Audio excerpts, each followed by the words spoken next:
James says, faith without works is dead. When you hear that, what kind of works do you think of? I think we focus on the wrong thing.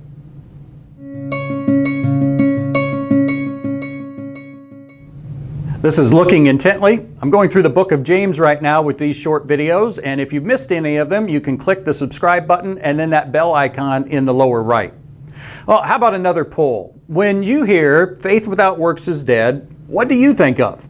I'll put some answers up here. Click on this tag and then select the one that you think of the most when you hear faith without works. What are those works?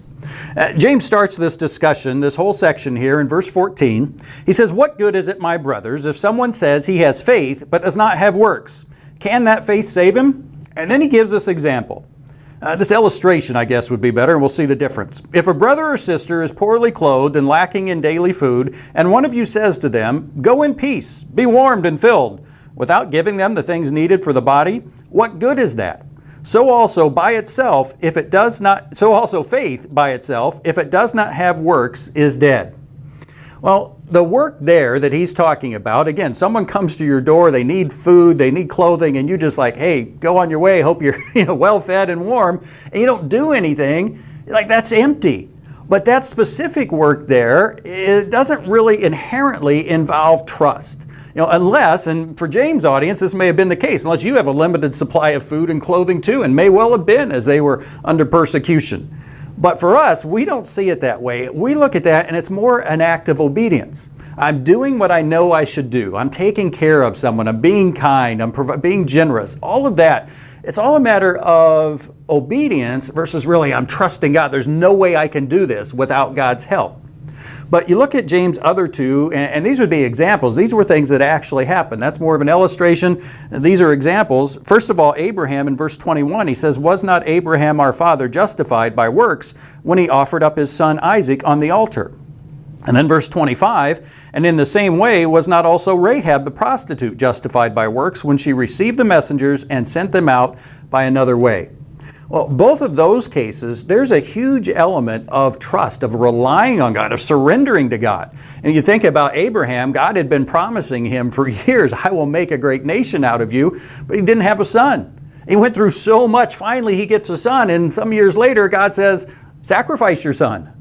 That wasn't just a matter of obedience, that was a matter also of Abraham trusting. Like, really, God? All right, I'm going to surrender to you. I'm going to rely on you that somehow this plan's going to work even though you're telling me to kill my son. Same thing for Rahab.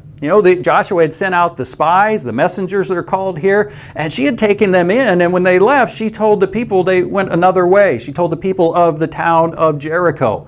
She was risking something. She was trusting in God to provide for her safety. And so you see that there. Well, I think for us, regarding the Christian life, most often we focus on the obedience side. This faith without works is dead. The works that need to result from faith, it's obeying what God says to do, and we overlook the trusting side. Something in our life that we're doing that relies on God. Without Him, it won't work. And we don't just get to pick these things ourselves. That's another, video discussion. But God leads us in a way, and without His power, His provision, His strength, His wisdom, whatever it takes, it won't work. God, I'm relying on you. I'm surrendering to you that you're taking me this way when it's not what I would prefer.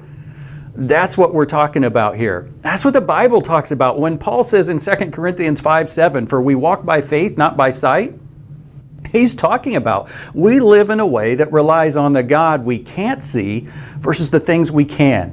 That takes God into more of an account than all the problems, the things that are visible. We walk by faith, not by sight.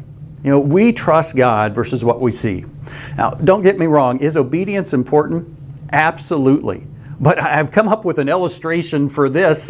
It's like the uniform a soldier wears. If you've ever been in the military, a uniform's a pretty important thing, and there's all kinds of rules for what you can do and what you can't do, and they enforce it strictly.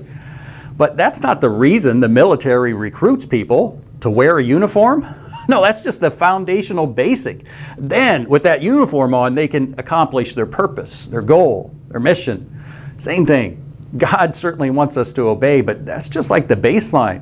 He wants this relationship between us and Him to be characterized by trusting Him. Because when we do, that's what brings glory to Him, and that's our role in this relationship. So where do I put my focus? Let's apply this. Do I put it more on obedience or trust? Again, not saying it should be all one or the other, but I just think nowadays it's often more on obedience. How does my focus compare to God's? As I look through the Bible, where is the focus there? Obedience as Christians or trusting God? And whenever you do that, here's where I am, here's where what the Bible says. All right, if there's a difference, what do I need to do? How do I need to change? And then to really apply it, you got to get specific. What will I do? Get a tangible steps, a tangible time.